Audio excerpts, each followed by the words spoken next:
Well, Amy Rannebarger is CEO of Sublimatas Consulting and Strategic Advisor, helping founders and leadership teams navigate growth with clarity and confidence. With more than 20 years of experience across people, operations, finance, compliance, and organizational development, she helps organizations untangle complexity and scale without sacrificing performance or culture. Amy is an international best-selling author, co-author of Discovering Your Purpose in Today's World, and author of The Myth of Too Much. She is a sought-after keynote speaker on leadership growth and the human dynamics of a modern organization, and passionate advocate for women in leadership and community impact. Welcome to our guest, Amy.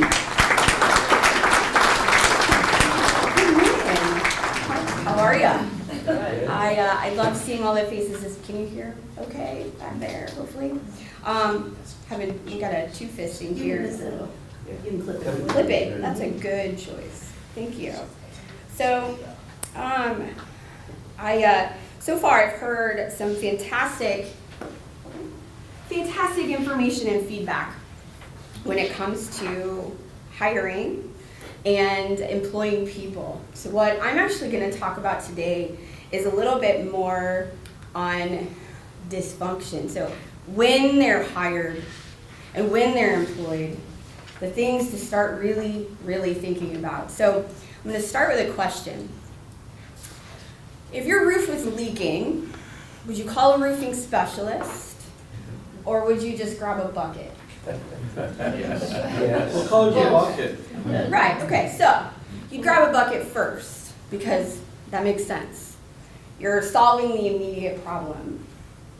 However, there's lots of businesses out there that have leaky roofs. They just call them people problems. But instead of calling a specialist, or hiring a specialist, or developing specialists to deal with those people problems, they just hand out buckets.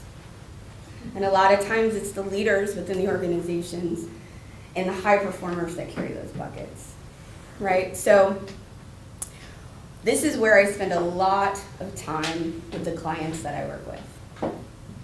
And it's really walking through these questions. So when I come in and I start working on the leadership and team effectiveness side of what I do, these 5 questions, especially when I hear I have people problems, these are the 5 questions I go to first.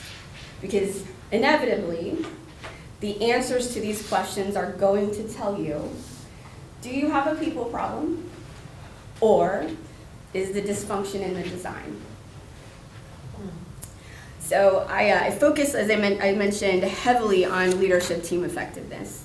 And this first question is, do your people understand what success actually looks like in their role? We've had conversations already today about clear expectations and updated job descriptions, but do they truly understand what success looks like in the position? They might know the tasks. They might be able to, go attend the meetings, the regularly occurring fire drills that occur in positions, but knowing the work is not the same as understanding what the work is supposed to produce and the downstream effect of the work that they do. That distinction really does matter. So people only understand activity, or when people only focus on activity, they measure success by how busy they are. So most people cannot consistently create successful outcomes when success itself has never been clearly defined. So a lot of times when I'm working with leaders, we find they understand, of course, emails, and meetings, and spreadsheets. I call it spreadsheet patrol. A lot of us have those.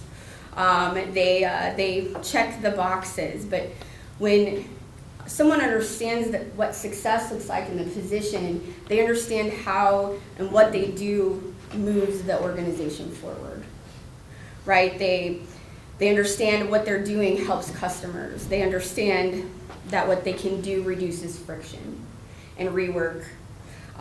They support other teams. as well as they generally create better outcomes.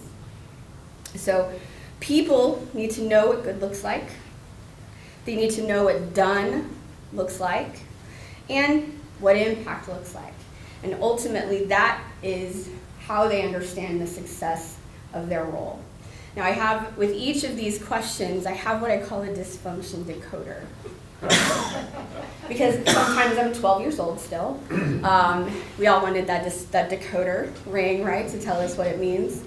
But my dysfunction decoder for step 1 in this first question is, if people can describe their tasks but not the outcome their role is responsible for creating, then success has not been clearly defined.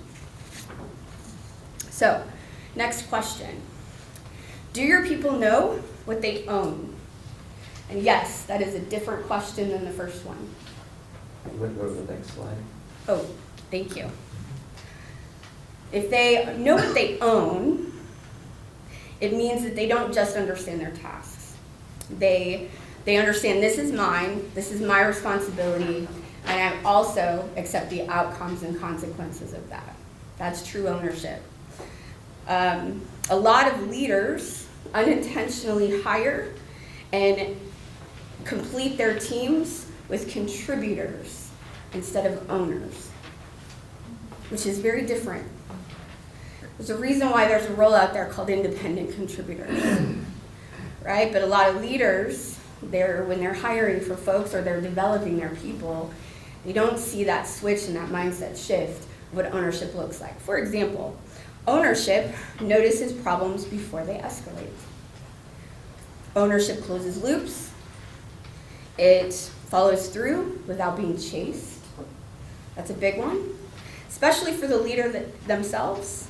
If they have to constantly chase to get updates and get information, they're also carrying that weight. And then ownership thinks beyond the task and pays attention truly to the outcomes. So when true ownership is missing, leaders start carrying, again, far more operational weight than they should.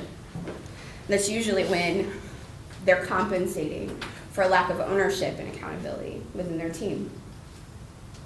So what I find for this particular question, my dysfunction decoder, is to pay attention to where work stalls, where it floats, bless you, where it gets revisited, where it requires repeated follow-up, or it needs an answer from you to move forward as a leader. That is usually where ownership is sitting, in participation versus ownership. All right. Question number 3. Are your systems and processes supporting the people doing the work, or do your people support the systems and processes? Very, very different viewpoint, right? One, this is probably the most normalized form of dysfunction I see in the businesses I work with. Things flip and invert. I'll give you an example. You build a process or you buy a system. You go through the process of getting it implemented and integrated and all the automations and all the fun stuff that you're paying for. You get those workflows introduced. And then what happens? Doesn't work. No one uses it. Right. Or no one uses it. Nothing typically. A lot of times nothing happens. The thought is, we put it there, it helps you do what you need to do, let us know if there's a problem. We'll come back to it. Meanwhile, 3 years later, you're still paying for the same service you started with, but you have no idea what you actually paid for, right? Over time, instead of the systems supporting the people doing the work, the people start adjusting, and most of the time it's to protect the system. Sometimes it's because the employer, business, can afford to upgrade their systems. So again, those people are protecting the system they have. So what do? They work around it. They compensate for it. They manually fix gaps inside it. They spend extra time feeding it, updating it, managing it, translating it, identifying where the data and the information is coming through from and for it.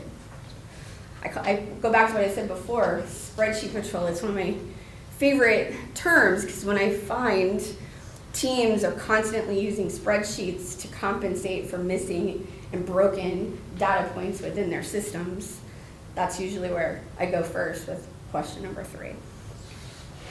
So when the business starts treating all of that extra effort as just part of the job, that's where dysfunction really starts to grow. So, give you a couple more examples. When employees spend more energy managing the process than executing the meaningful work, that might look like duplicate entries, spreadsheets, the ones you have saved in your computer that no one knows, but if it wasn't there and you lost it, you'd lose your mind, right? We all have those. The employee who has to manually connect everything together. So how do you know the difference between what I'm describing and operational maturity? Operational maturity is proactive. Another hint, most often you budget for it. What I'm really describing is the weight of dysfunction on your people because they're supporting the systems versus the systems and the processes supporting them. So a way to decode that is if you started to take away that manual extra work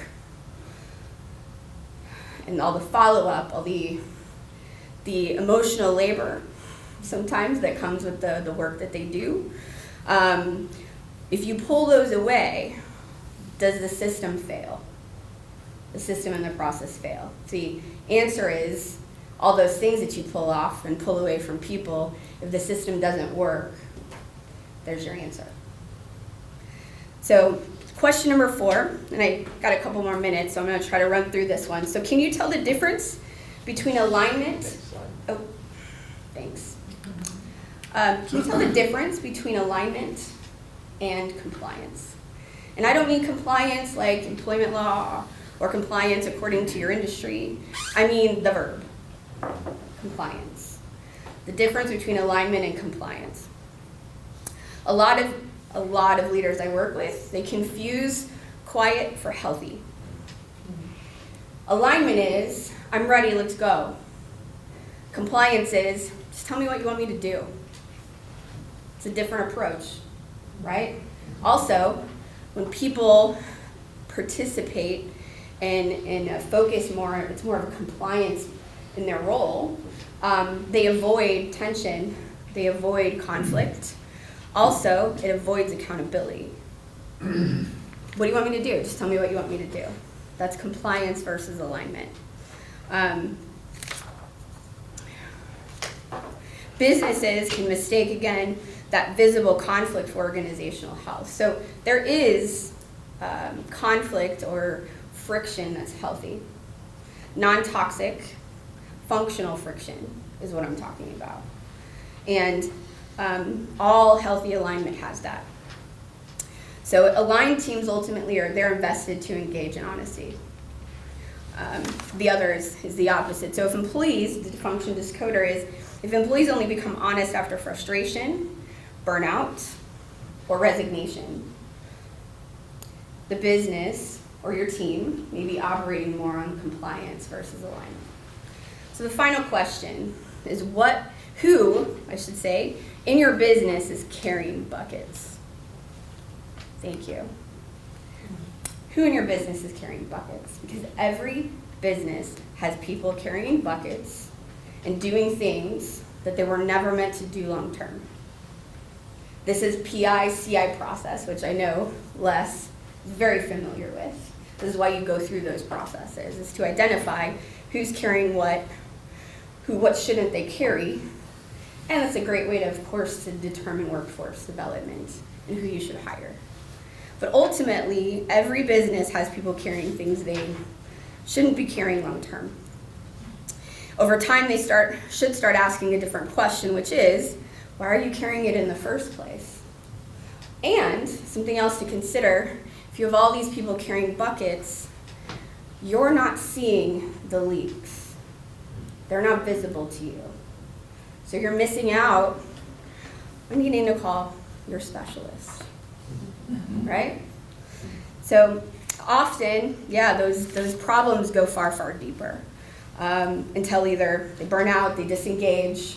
A lot of times that disengagement happens far before they leave, which is very expensive too. And the dysfunction decoder part for this question is this. When was the last time you asked what your people are carrying and why they are carrying it in the first place? So every business operates through people. Can we agree that if your business employs people and pays them to do a job, your work moves through people?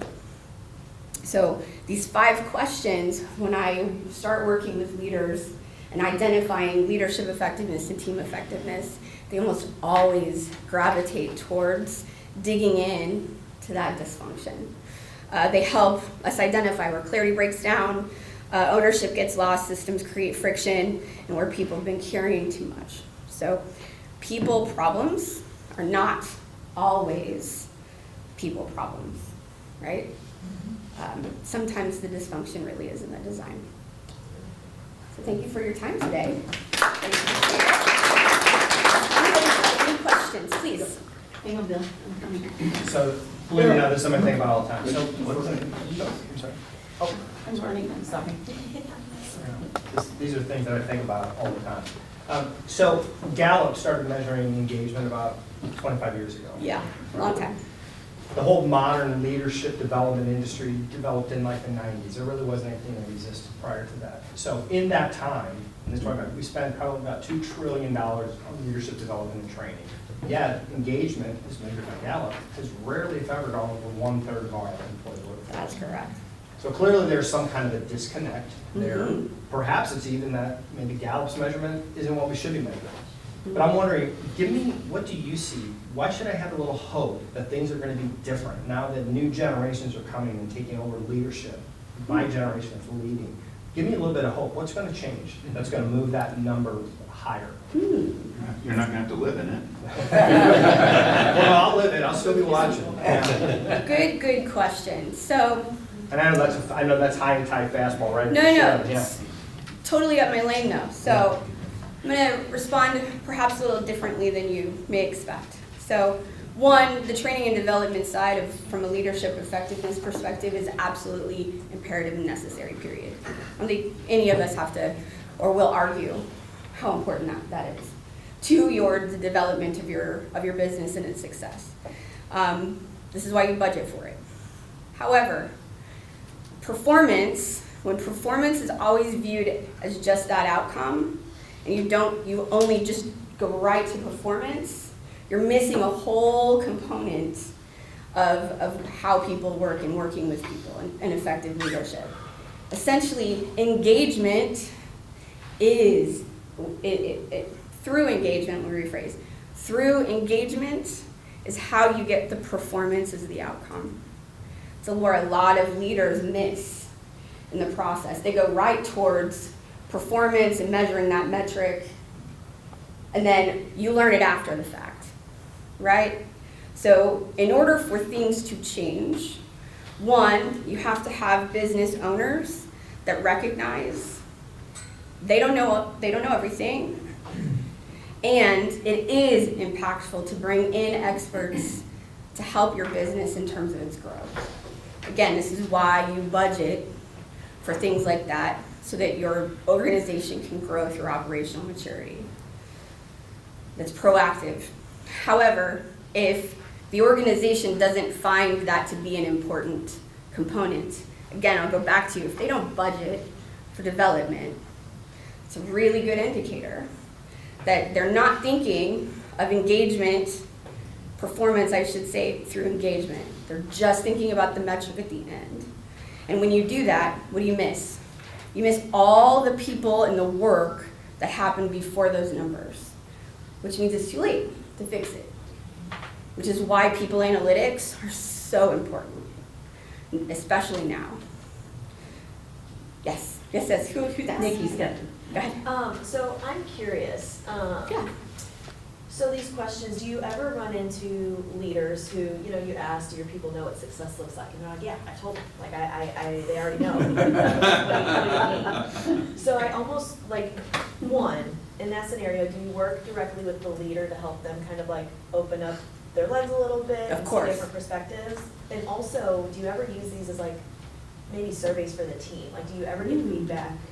Okay. Oh, you got it, you got it. You're sharing my tricks already. No. So a lot of what I do when I come into organizations, these 5 questions are just a part of what I call a clarity audit that I do with leaderships and teams. So the clarity audit has questions focused on for the leader, again, similar in terms of how they're asked. And then I flip those questions to the employees, but again, from their perspective.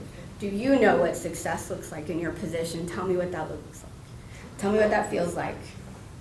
Do you know the outcome of the work that you do and its downstream effect on the people it connects to? If the answer is, right? Now, yes, I get lots of leaders when I start working with them, they answer these questions like, well, of course. Then it's a show, don't tell scenario. But yes, great question. We have one more question here. I was just curious if you have ever applied your talents towards the configuration of agentic AI. Yes. Because Yes, I a lot have. of what you're talking about here is what keeps the AI on track, keeps it from hallucinating. You got it. So what I'll add to that, because that's a great statement, what I'll add to that is this. AI, just like most any other technology, is an accelerator to growth, right? If your house is not in order and your processes and your systems are broken or old, outdated, etc., AI or any technology is just going to get you faster to the end result, which is dysfunction. So what I do and how I work with organizations on bringing in AI to their business is we start with what's broken and what's not. Some of it's just can be a fast reset within the department. I'll give you a great example that I ask all the time, and inevitably the answer I get tells me what I need to know. When was the last time your job description was updated? And did you update it, or did the leader do it for you? Right? That's a great connection point to it, but what does that mean when it comes to AI? So AI, of course, at least from my perspective, AI should support the individuals doing the work, just like systems and processes should. Should not be the other way around. But if your systems, your processes, your people don't have clarity, can't answer these questions, again, AI is just going to get you faster to what's broken. Now, my question is more about using your talent for scoping the work. Yes. And in the AI configuration itself, not in the operator, in the AI configuration itself. Yes, I can. Okay, I'm Go sorry ahead. to stop you. Sorry. Can you take this conversation Yeah, afterwards? absolutely. Of course. Do you mind? Yes, to answer your question, I can. Thank you. Thank you guys so much.